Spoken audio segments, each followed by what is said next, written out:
थी। खबर मैनपुरी से है, जहां डिप्टी सीएम ब्रजेश पाठक का बयान सामने आया। डिप्टी सीएम ने कहा है कि भारतीय जनता पार्टी के कार्यकर्ता इलेक्शन कमीशन के निर्देशों के अनुरूप प्रदेश के सभी बूथों पर जाकर गणना प्रपत्र के फॉर्म भरवाकर जमा कराने में बीएलओ की मदद कर रहे हैं। एसआईआर पहली बार नहीं हो रहा, आज़ादी के बाद कई बार हो चुका है, लेकिन विपक्षी दल जो हैं वो हल्ला मचा रहे हैं, वे केवल अपना मुंह छुपाने के लिए एसआईआर का विरोध कर रहे हैं।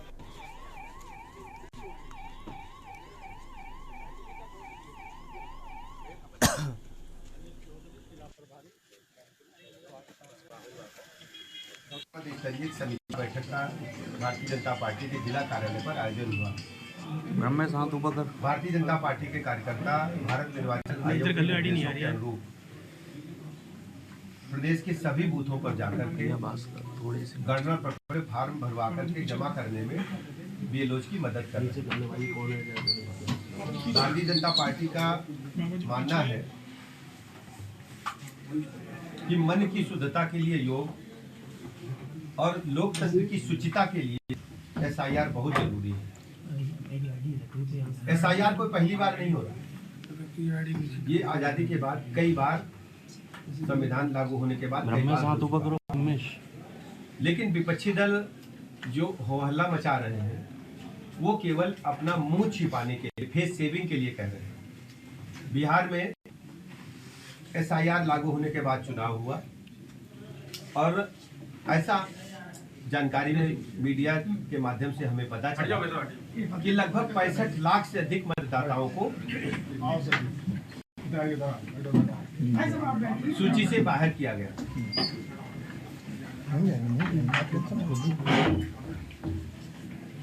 प्रचंड बहुमत के साथ भारतीय जनता पार्टी एनडीए की सरकार बिहार में बनी। इनको पता है, समाजवादी पार्टी के लोगों को, कांग्रेस के लोगों को, यदि शुचिता पारदर्शिता के साथ मतदान होता है तो चुनाव में वो भारी पराजय का सामना करेगा। बिहार में आरजेडी के गुंडा राज को, जंगल राज को जनता ने नकार दिया। समाजवादी पार्टी के राष्ट्रीय अध्यक्ष अखिलेश यादव ने ग्रेटर नोएडा में एक जनसभा को संबोधित करते हुए केंद्र और राज्य की बीजेपी सरकार पर तीखे हमले किए। उन्होंने राष्ट्रवाद, वंदे मातरम, घुसपैठियों के मुद्दे और आरक्षण में बीजेपी को कटघरे में लाकर खड़ा किया।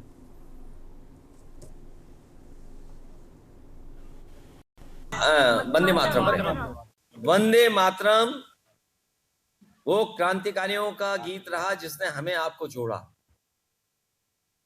हम आप सब लोगों के जो पूर्वज रहे जिन्होंने आजादी दिलाई, वंदे मातरम, इंकलाब जिंदाबाद, जय हिंद का नारा देकर के और राष्ट्रपिता महात्मा गांधी और तमाम क्रांतिकारी भगत सिंह जी से लेकर के और सुभाष चंद्र बोस जी से लेकर के बहुत बड़े पैमाने पे जो क्रांतिकारी लोग रहे, उनके रास्ते पे चल करके हम लोग आजादी दिलाई है।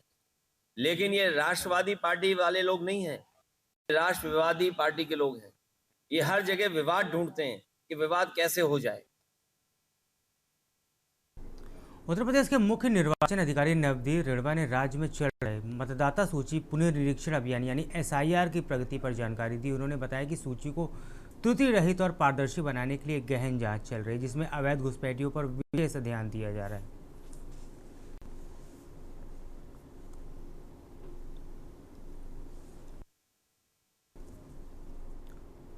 चर्चित पूर्व सेवानिवृत्त आईपीएस अधिकारी अमिताभ ठाकुर को आज लखनऊ पुलिस भारी सुरक्षा व्यवस्था के बीच देवरिया लेकर आई। उन्होंने देवरिया सीजेएम कोर्ट पर पेश किया गया, जहां पर उन्हें 14 दिन की न्यायिक हिरासत में जेल भेज दिया गया। अमिताभ ठाकुर को जिस मामले में पेश किया गया वह देवरिया में उनकी तैनाती के समय से जुड़ा है। मामला देवरिया इंडस्ट्रियल एरिया में B2 के नाम से एक जमीन के आवंटन से संबंधित है।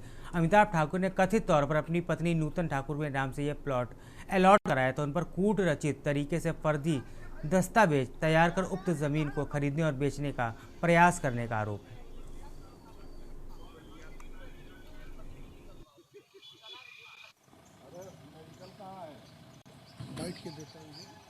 ये एक मुकदमा दर्ज कराया गया था जिसके वादी मुकदमा संजय शर्मा है और उन्होंने दिया था ये राष्ट्रपति से लगायत और सब जगह तक यह बात लिखी कि इस प्रकार से किया गया था, इनके ऊपर मुकदमा दर्ज नहीं हुआ था। ये जाके मुकदमा दर्ज हुआ 10/121 सन 2025 अपराध संख्या थाना कोतवाली में, जो 419, 420, 467, 468, 471 34-120 BIPC में मुकदमा दर्ज हुआ था। इस मुकदमे में दर्ज होने के बाद पुलिस इनकी गिरफ्तारी के प्रयास में थी।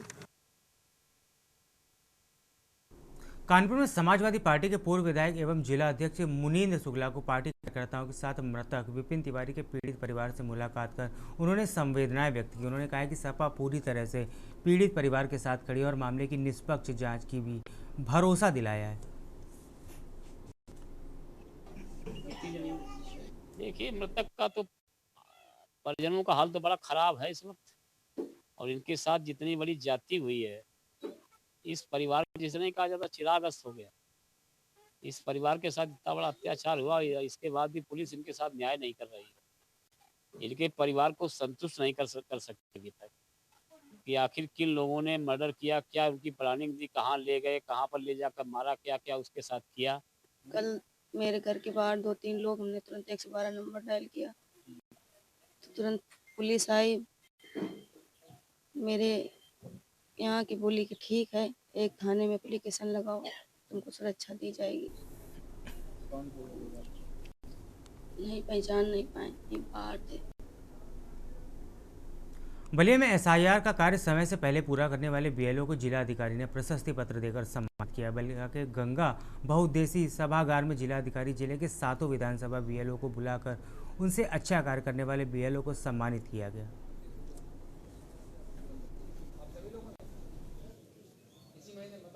भारत निर्वाचन आयोग के निर्देश पर विधानसभा निर्वाचक नामावलियों का विशेष प्रकार परीक्षण कार्य वर्तमान में चल रहा है और इस दौरान 4 नवंबर से लेकर 11 दिसंबर तक सभी मतदाताओं को गणना प्रपत्र वितरित कर गणना प्रपत्र भरवा करके उनसे कलेक्ट करना था और उन फॉर्मों को डिजिटाइज करना था।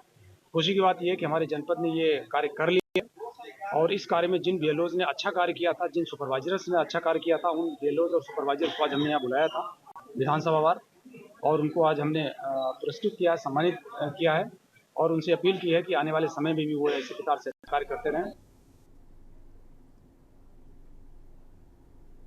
कानपुर में अपराधियों के खिलाफ पुलिस की सख्त कार्रवाई लगातार जारी। थाना अवरांस व क्राइम ब्रांच की संयुक्त टीम ने आज सुबह बड़ी कामयाबी हासिल की। पुलिस ने छापे मारकर 5 शातिर आरोपियों को गिरफ्तार किया, जिनके पास से चोरी की मोटरसाइकिल, 4 मोबाइल और नकदी बरामद हुई। पूरी कार्रवाई पुलिस आयुक्त के निर्देशन में की गई।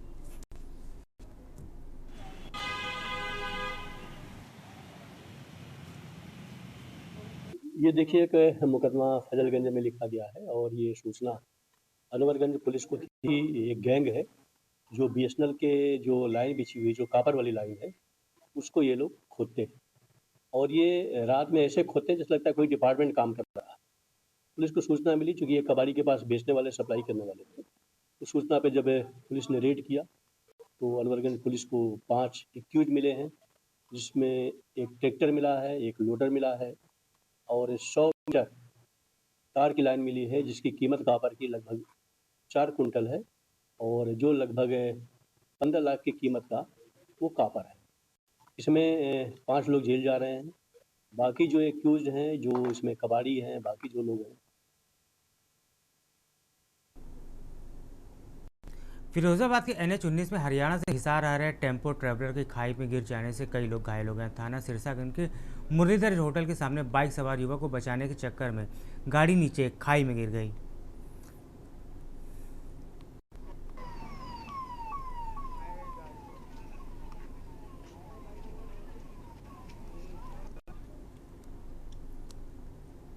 सोनभद्र में ड्यूटी के दौरान गौ तस्करों की पिकअप वाहन से टक्कर लगने के बाद घायल हुए आरक्षी का हाल जानने आज पुलिस अधीक्षक अभिषेक वर्मा खुद मेडिकल कॉलेज पहुंचे। अस्पताल पहुंचते ही एसपी ने चिकित्सकों से पूरे उपचार की जानकारी ली। आरक्षी के पास जाकर उसका हौसला बढ़ाया और अस्पताल प्रबंधन को साफ निर्देश दिए हैं कि आरक्षी को सर्वोत्तम इलाज और सभी ज़रूरी सुविधाएं प्राथमिकता के आधार पर उपलब्ध कराई जाएं।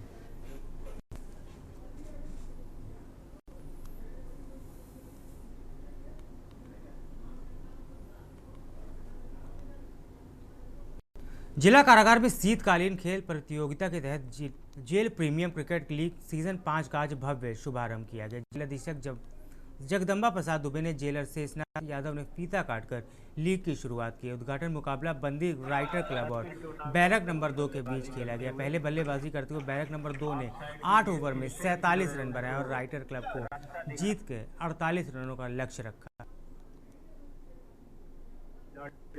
जिला कारागार में जेल प्रीमियर लीग 5 खेला जा रहा है, क्या कहना चाहेंगे?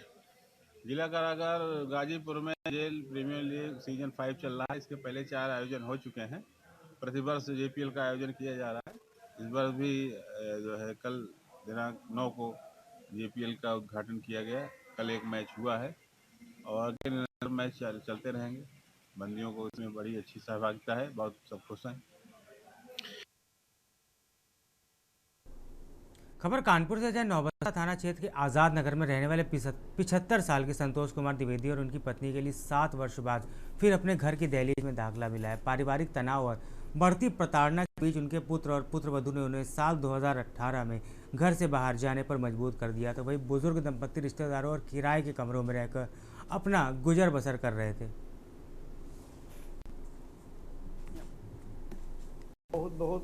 ये भारत सरकार का अधिनियम है और protection of senior citizen rights, तो उसके क्रम में तो प्रदेश शासन ने भी नियमावली 2014 बना रखी है। तो उसमें ये प्रक्रिया है कि जो वरिष्ठ नागरिक है या किसी के माता पिता हैं, तो उनके अधिकारों को संरक्षण रखा जाए।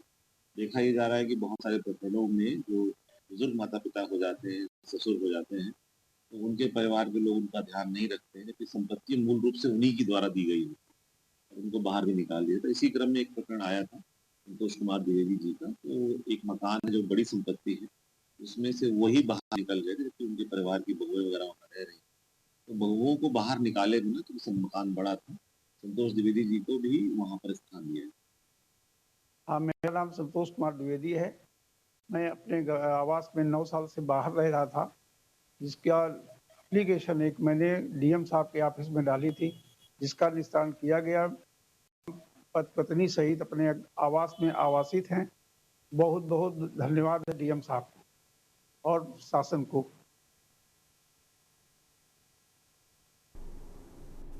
अमरोहा के नौगावा सादात क्षेत्र में गांव बाकीपुर में रहने वाले राजमिस्त्री बलबीर उर्फ बल्लू की मंगलवार को दर्दनाक मौत हो गई। वह तख्तपुर गांव में विपिन के मकान में निर्माण कार्य कर रहा था, तभी ऊपर से गुजर रही हाई टेंशन लाइन की चपेट में आ गए। तेज करंट लगने से वह मौके पर ही काल के गाल में समा गया।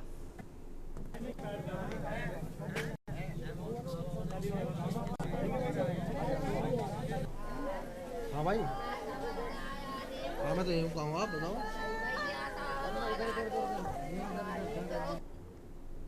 खबर आपको इटावा से बताने जा रहे हैं, जहां स्टंटबाजी रुकने का नाम नहीं ले रही। लगातार खतरनाक स्टंट करने के वीडियो वायरल होते हैं। इसी क्रम में सफारी पार्क सड़क पर एक खतरनाक स्टंट करते हुए वीडियो वायरल हुआ है, जिसकी पुलिस तेजी से तलाश कर रही है।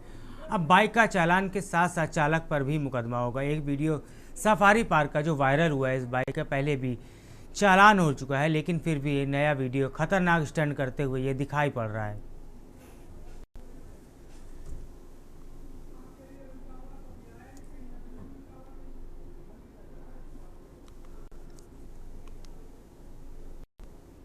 अभी जो गाड़ी वीडियो के माध्यम से आपने दिखाई है या जो मैंने देखी है, इस गाड़ी को स्टंटबाजी के चक्कर में एक बार में सीज कर चुका हूँ, लेकिन उसके बावजूद भी उस वाहन चालक के अंदर कोई सुधार नहीं हुआ है।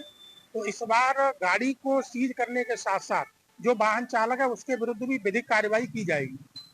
देखने में आ रहा वीडियो में एक ही बाइक पे 2 लोग सवार हैं और बाइक का तभी भी कुछ ऐसे हादसा होगा।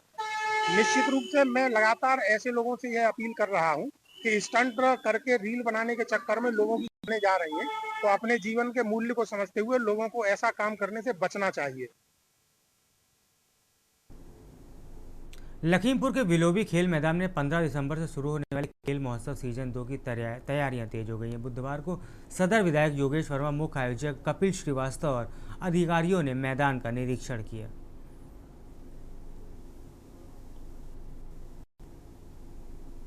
धन्यवाद भैया।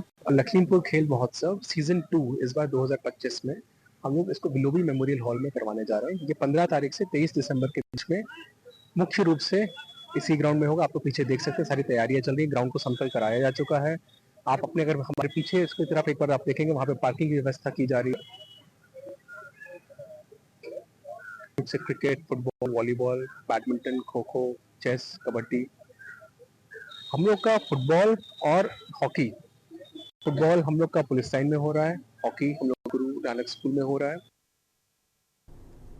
कानपुर शहर में एक बार फिर पुलिस का अमानवीय चेहरा सामने आया, जहां वाहन चेकिंग के दौरान एक दरोगा ने वीडियो बना रहे युवक को सरेआम जोरदार थप्पड़ जड़ दिया। इस घटना का वीडियो सोशल मीडिया पर तेजी से वायरल हो रहा है, जिससे पुलिस की कार्यशैली पर सवाल उठ रहे हैं। पूरा मामला कल्याणपुर क्षेत्र के पनकी रोड चौकी का बताया जा रहा है।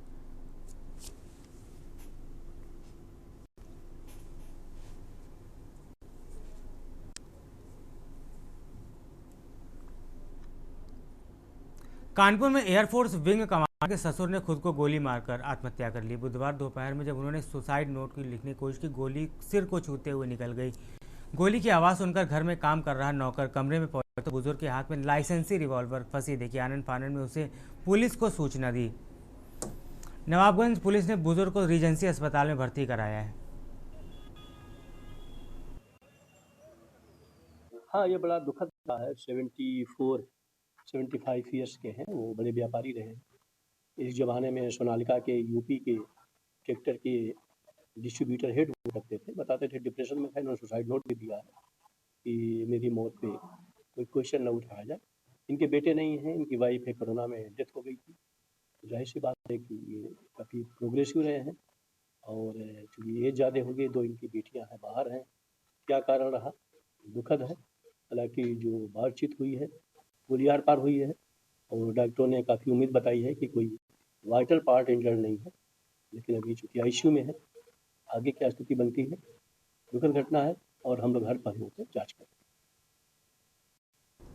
फर्रुखाबाद जनपद के पारिषदीय विद्यालयों में पढ़ने वाले विशिष्ट आवश्यकता वाले बच्चों के लिए ब्लॉक संसाधन केंद्र कमालगंज में उपकरण वितरण कार्यक्रम का आयोजन किया गया। कार्यक्रम समग्र शिक्षा अंतर्गत एलिम्को कानपुर के सहयोग से आयोजित किया गया, जिसकी अध्यक्षता जिला अधिकारी आशुतोष कुमार द्विवेदी ने की।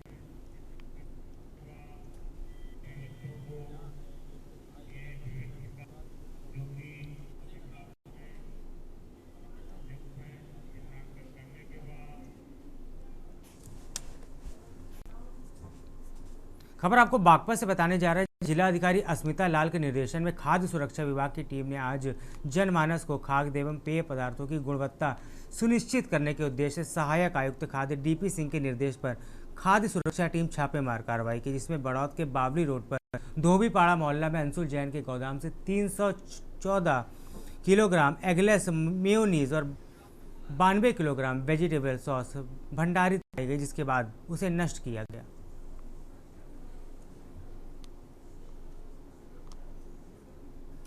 कल हमें एक सूचना मिली कि बड़ौद में ये जो बावली रोड पर एक अंशुल जैन के गोदाम में सॉस और मेयोनीज रखी हुई हैं और जो कि नकली हैं। तो मैं अपनी टीम लेके गया तो वहाँ उसके गोदाम को खुलवाया, वहाँ छानबीन की तो वहाँ पर लगभग 314 किलोग्राम मेयोनीज मिली और उसका हमने सैंपल ले लिया और उसको मौके पर ही सीज किया गया है। इसके अलावा जो वेजिटेबल सॉस थी जो कि गुणवत्ता अच्छी नहीं थी उसकी, तो मिलावट के संदेह के आधार पर हमने उसे 90 किलो सॉस थी उसको हमने नष्ट करा दिया मौके पर। उसका भी सैंपल ले लिया और कार्रवाई की जा रही है।